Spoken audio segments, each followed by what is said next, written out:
Antes de mais, obrigada pelo convite e, de facto, o título desta apresentação é assim um bocadinho uma pergunta retórica, uma vez que tem sido assim a prática e o desafio deste último ano. Felizmente nos últimos anos temos também verificado um aumento crescente da importância da reabilitação, ou seja, das intervenções não farmacológicas no tratamento de doenças neurológicas, em particular da doença de Parkinson e de outras doenças do movimento, às quais também me tenho dedicado mais.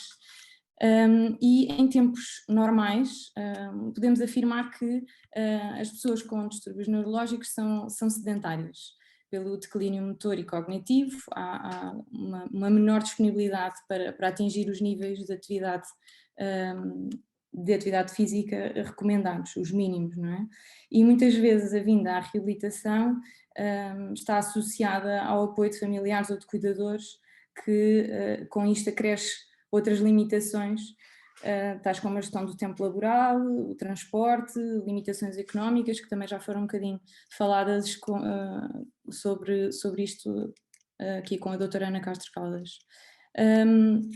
Um estudo de 2015 que avaliou os níveis de atividade física e os comportamentos sedentários destes doentes, portanto doentes de Parkinson, concluiu que 75% do tempo em que os doentes estão acordados apresentam comportamentos sedentários. Se pensarmos nesta predisposição para o sedentarismo, num contexto sem pandemia, associada então às medidas de confinamento severas que vivemos neste último ano, é expectável de facto uma diminuição ainda mais abrupta dos níveis de atividade física. E uma vez que a reabilitação esteve entre os serviços presenciais suspensos, todas estas limitações provocaram, claro, consequências em doentes crónicos. Mostro-vos aqui uma letter que foi descrita por alguns colegas meus, em que estavam a fazer um estudo de avaliação da marcha, portanto o nível de atividade de marcha sem supervisão que os doentes de Parkinson realizavam no dia-a-dia e de facto foi curioso porque a meio desse estudo aconteceu a pandemia e então aquilo que aconteceu foi que esta letra veio revelar que existiu de facto uma marcada redução da atividade física imposta pelo confinamento, particularmente em relação aos minutos de marcha por dia. Estes resultados já corroboram com achados prévios, em que a maioria dos doentes falhava de facto as recomendações dos 30 minutos de atividade por dia e numa média realizavam apenas 18 minutos por dia, o que foi agravado em cerca de 44% com o confinamento. Então, e à semelhança das intervenções farmacológicas, os benefícios da fisioterapia têm uma duração limitada e precisam obviamente ser mantidos ao longo do tempo para manter os resultados positivos alcançados associados a esta reabilitação.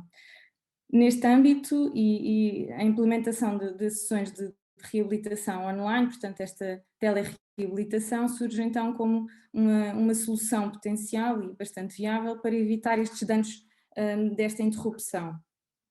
A telereabilitação é então o ramo mais jovem da telemedicina, falada ainda há pouco pela doutora Ana, e por isso, sendo ainda obviamente novo, mas já com alguns anos da sua primeira descrição, carece de investigação em termos dos protocolos de avaliação à distância e, portanto, em termos da eficácia da intervenção e da adesão a longo prazo. O termo o termo telereabilitação, desculpem, foi descrito pela primeira vez em 1998, no entanto, verifica-se um aumento exponencial de evidência neste último ano, em 2020, considerando esta oportunidade, como a doutora Ana mencionou, foi uma coisa positiva que aconteceu nesta era da Covid-19.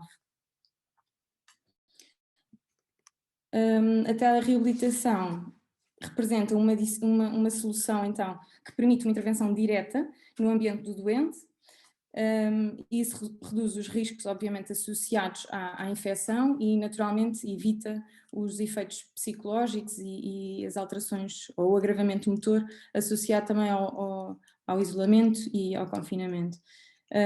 Apesar de já existir então há alguns anos, eu acredito que as pessoas tivessem expectativas limitadas em relação à qualidade ou à eficácia das sessões online.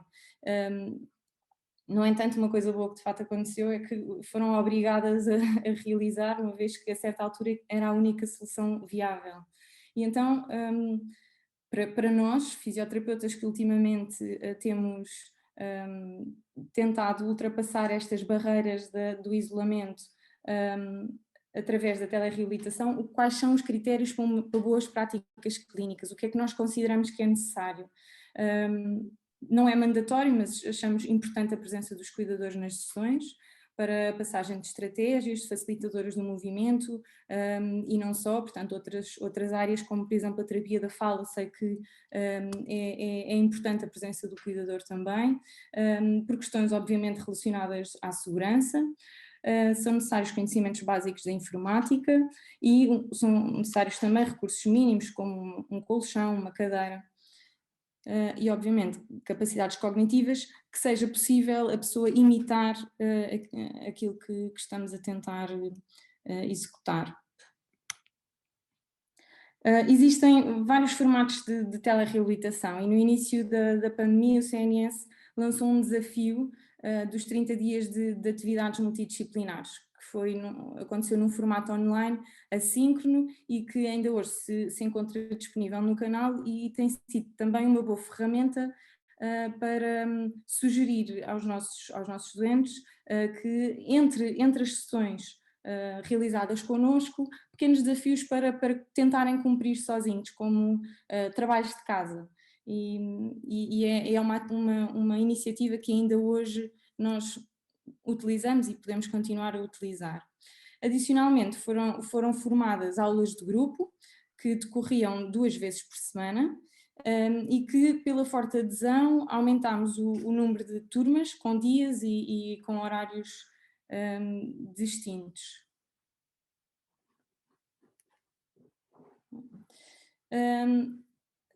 Desde cedo, claro que houve também a preocupação de manter os programas individuais de reabilitação multidisciplinar num formato de 1 para 1 online e então trago-vos aqui também alguns exemplos.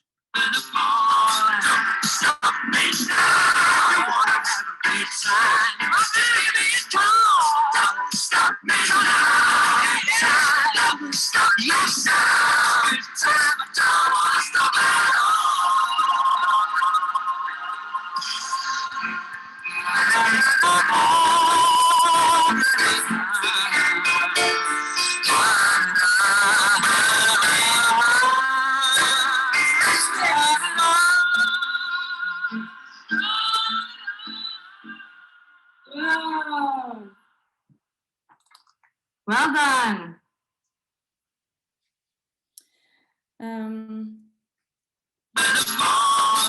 Desculpa.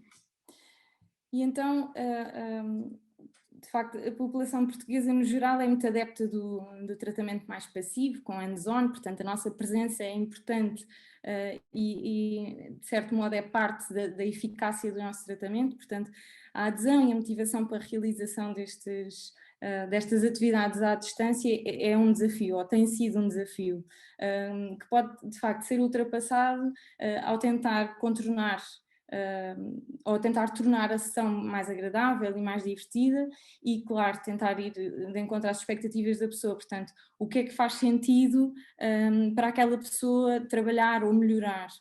Nunca nos devemos esquecer que o objetivo principal é irmos tentar melhorar aquilo que a pessoa mais ambiciona, portanto não tem a ver unicamente com os nossos objetivos clínicos, mas sim com o envolvimento do doente como sendo parte desse plano de tratamento.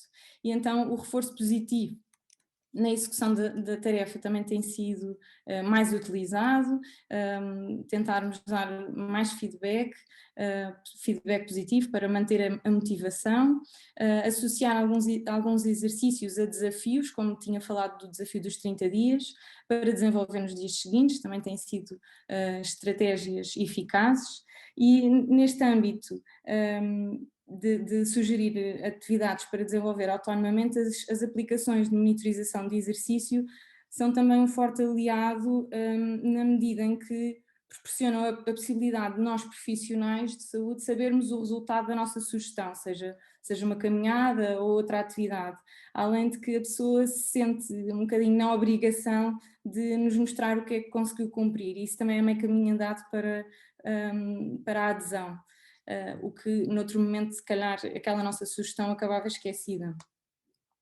Durante as sessões, a monitorização é também importante e, portanto, a familiarização com escalas de avaliação numérica são bastante facilitadoras, tais como a escala de Borg e a escala de dor. Outras modalidades de telemedicina que foram também descritas e que, a meu ver, têm forte potencial na área da reabilitação são a monitorização e o aconselhamento. Apesar de já serem realizadas de uma forma presencial, ainda carecem também de alguma investigação e desenvolvimento para uniformização de procedimentos. Então, o que é que eu pretendo transmitir? Acho que é facilitador existir uma consulta de aconselhamento no próprio ambiente do doente, para a facilitação da integração de estratégias que nós vamos desenvolvendo durante as sessões de fisioterapia, para o ensino e adaptação do meio ambiente e até mesmo para a orientação em relação à frequência ou intensidade de atividades, tais como o acompanhamento dos diferentes profissionais de saúde. A monitorização, a fim de dar continuidade ao acompanhamento especializado numa situação pós-alta, por exemplo. Ou seja, normalmente os doentes quando saem, por exemplo, de um internamento, levam um programa de exercícios, portanto existe uma prescrição de exercício e acho que é importante existir uma consulta marcada, por exemplo, ao fim de 15 dias, para nos certificarmos de que o plano está a ser cumprido, perceber as principais dificuldades sentidas e até é um bom promotor da adesão também a longo prazo. Por exemplo, no fim de um mês dessa sessão de monitorização, termos outro momento juntos para existir uma progressão da prescrição. Durante estes meses de implementação destas modalidades de intervenção, realizámos 2 questionários, um de sessões individuais, em que o objetivo foi avaliar a execuibilidade e a segurança da telereabilitação nas doenças do movimento, e outro que foi um questionário de satisfação das aulas, das sessões de grupo. Relativamente ao questionário das sessões individuais, concluímos que a maioria da população que aderiu a este formato eram homens, com idade média de 73 anos e níveis de escolaridade em ensino superior, em que 70% eram doentes de Parkinson, com cerca de 6 anos de doença. Os resultados mostraram-nos que as pessoas ficaram globalmente satisfeitas, portanto esta é uma escala de 0 a 5, com questões relacionadas com a usabilidade, em que se relaciona com a privacidade, com a facilidade da ligação à plataforma que estávamos a utilizar, que a grande maioria das vezes é a plataforma Zoom, e em relação à utilidade global das sessões. Assim como em relação à satisfação sobre a duração das sessões, à adequação dos exercícios aos problemas e os cuidados gerais. Relativamente à segurança, das 240 sessões que foram realizadas no período compreendido deste estudo, existiram 17 eventos adversos, nenhum dos quais considerado severo e uma emergência médica. Em relação ao questionário de satisfação das aulas de grupo, a população foram essencialmente doentes de Parkinson, em que 70% a 75% se mostraram totalmente satisfeitos em relação aos objetivos das sessões e em parâmetros relacionados com a dinâmica da sessão, ou seja, em relação ao tempo, aos exercícios propostos e até mesmo à variabilidade das sessões. Nestas sessões foram criadas dinâmicas de grupo, que obviamente favoreceram bastante a parte da socialização, que ultimamente tem sido bastante limitada. Os motivos de menor os motivos de menor satisfação, peço desculpa. Os motivos de menor satisfação relacionaram-se com atrasos de outros participantes, portanto, alguma dificuldade nas ligações e também em relação à heterogeneidade do grupo. Em tom de conclusão, quais são as potenciais limitações deste tipo de intervenção, ou deste modelo de intervenção? A diminuição da variabilidade do plano de tratamento, uma vez que por vezes é difícil nós fazermos treinos de equilíbrio extremamente exigentes, como as mais recentes literaturas nos indicam, não é? Até mesmo em termos da utilização de outros componentes de treino, uma vez que a falta de recursos, ou seja, um material também nem sempre está disponível. Isso também, obviamente, que se relaciona com a progressão de exercícios. Outra potencial limitação são os estadios avançados da doença, pela falta de colaboração da pessoa e o defeito cognitivo, e obviamente a necessidade de hands-on e de facto de fazer um tratamento mais passivo.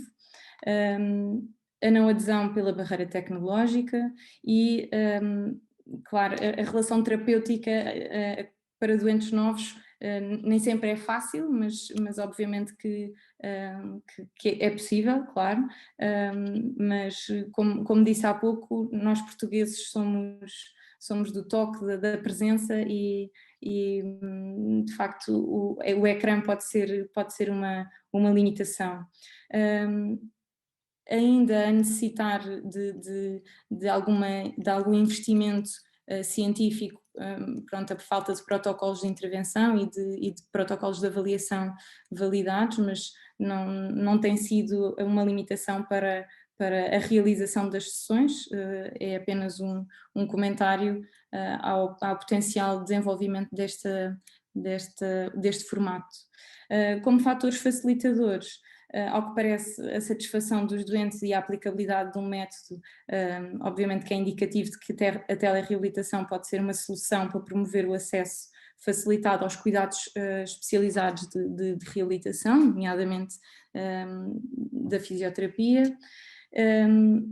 Diminuímos limitações de transporte e custos associados às deslocações, o que obviamente é um facilitador da adesão. Facilita também o acompanhamento do pós-alta para a manutenção das sessões à distância e até mesmo pode ser um complemento às sessões presenciais para aumentar a frequência das sessões. O facto de termos acesso ao ambiente real do doente é também muito bom e facilitador, o que sugere também ser uma solução segura para a realização de sessões. E por fim, acho que é bom o facto de não termos que obrigatoriamente utilizar máscara, portanto permite fazer melhores ensinos, por exemplo na reabilitação das alterações da fala. Acho que o dar o modelo, pelo que os colegas descrevem, é bastante importante e partilho um comentário. Acompanhei um senhor desde janeiro em sessões presenciais e depois teleprática e depois em ambulatório, no internamento e depois em ambulatório, e entretanto começámos sessões online e no final da primeira sessão o senhor disse-me muito gosto em conhecê-la, porque de facto ainda não me tinha visto nunca sem máscara e acho que neste momento é uma opção viável, segura e divertida também. Obrigada. Muito obrigada, Verónica. Foi ótimo. Ainda hoje de manhã falámos da importância do exercício. Isto aqui também pode ser assim um alerta para todos referenciarmos mais doentes para este tipo de... É uma solução, uma boa solução. Bem, vou fazer aqui algumas das perguntas que entretanto chegaram. Uma delas que chegou é o que é que, da experiência destes meses todos, o que é que tu achas de se isto é um tipo de cuidados que que se aplica aos doentes assim mais nos extremos, ou seja, muito iniciais e já mais avançados. Alguma coisa já falaste disto, mas... Sim, sem dúvida que seja presencial ou online, o mais indicado é começar o mais precocemente possível. Portanto, eu acredito que doentes em estadios iniciais estejam até a ser os mais fortes candidatos a esta à adesão deste tipo de intervenção, uma vez que também temos uma capacidade para monitorizar à distância e ter a certeza de que o doente está a fazer o correto, mesmo que não esteja unicamente a realizar sessões com a fisioterapia, que não é de todo a única opção viável numa fase inicial.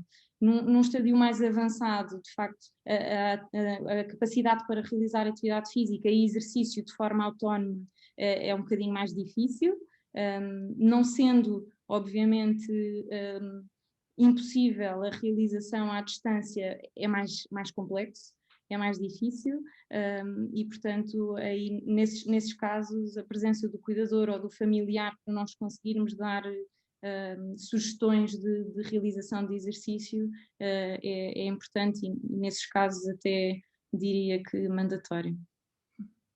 Sim. Obrigada.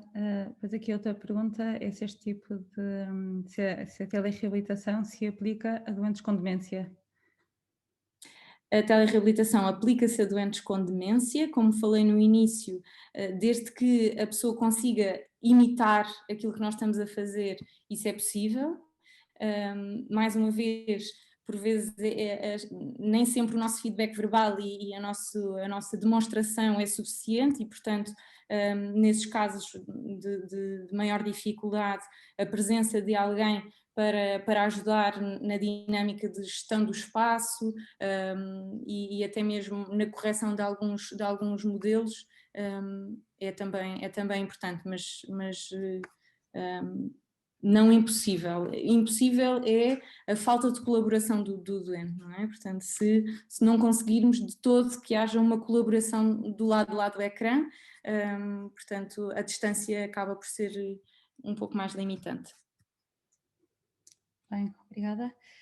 Depois aqui outra pergunta que vai na linha daquilo que dizias há bocado, da fisioterapia deixar de ter efeito a partir do momento em que se interrompe, porque muitas vezes os doentes fazem 6 meses de fisioterapia ou 3 meses e depois param, fazem assim por ciclos. Se a telereabilitação pode ser uma solução para depois continuarem, ou depois de um internamento, ou depois de um ciclo de fisioterapia, uma forma de continuar à distância, com menores custos.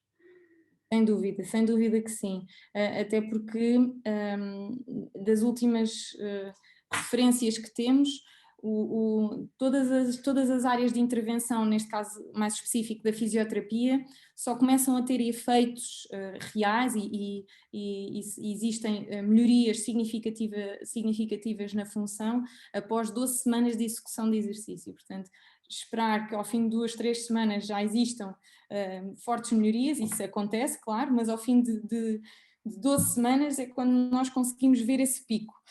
Obviamente que ter 12 semanas alguém connosco num internamento é um bocadinho mais difícil e, portanto, sem dúvida que a telereabilitação é um forte aliado para a manutenção da adesão a longo prazo destes doentes, sim. Sim. E aqui uma última pergunta, se as sessões de grupo à distância se podem também ser uma boa opção para juntar às sessões presenciais e às sessões presenciais e individuais à distância. Percebo, sim. Acho que neste momento, pela parte de ser um aumento da frequência do estímulo e também pela parte da socialização, sem dúvida que é fortemente aconselhada a todas as pessoas. Acho que cria-se um ambiente divertido, acabamos por fazer exercício e especializado às necessidades de uma forma leve e sem dúvida que pode ser um bom aliado, uma vez que a recomendação é que façamos algo todos os dias, não é? Obrigada. Chegou aqui, entretanto, mais uma pergunta que pergunta se é possível realizar com algum rigor protocolos de avaliação física à distância ou só de forma presencial. Sim, existem testes motores de avaliação física que nós conseguimos fazer à distância, naturalmente com o apoio de algum cuidador. Há outros que precisamos de facto de estar presencialmente com a pessoa, como é o caso, por exemplo, da avaliação do equilíbrio. Nesses casos fica um bocadinho mais limitado, mas sem dúvida que existem partes da avaliação motora que é possível realizarmos à distância e mais conseguimos entender através desses testes se existe ou não uma predisposição para quedas, que é sem dúvida um dos principais, não digo problemas, mas preocupações em termos dos procedimentos a tomar nas nossas sessões, portanto, da intervenção a fazer. Ok, obrigada. Bem, só aqui mesmo mais uma última e depois as restantes que aparecerem, se calhar peço à Verónica para depois responder no chat. Sim, Pronto, sim. se é necessário algum equipamento para estas sessões à distância.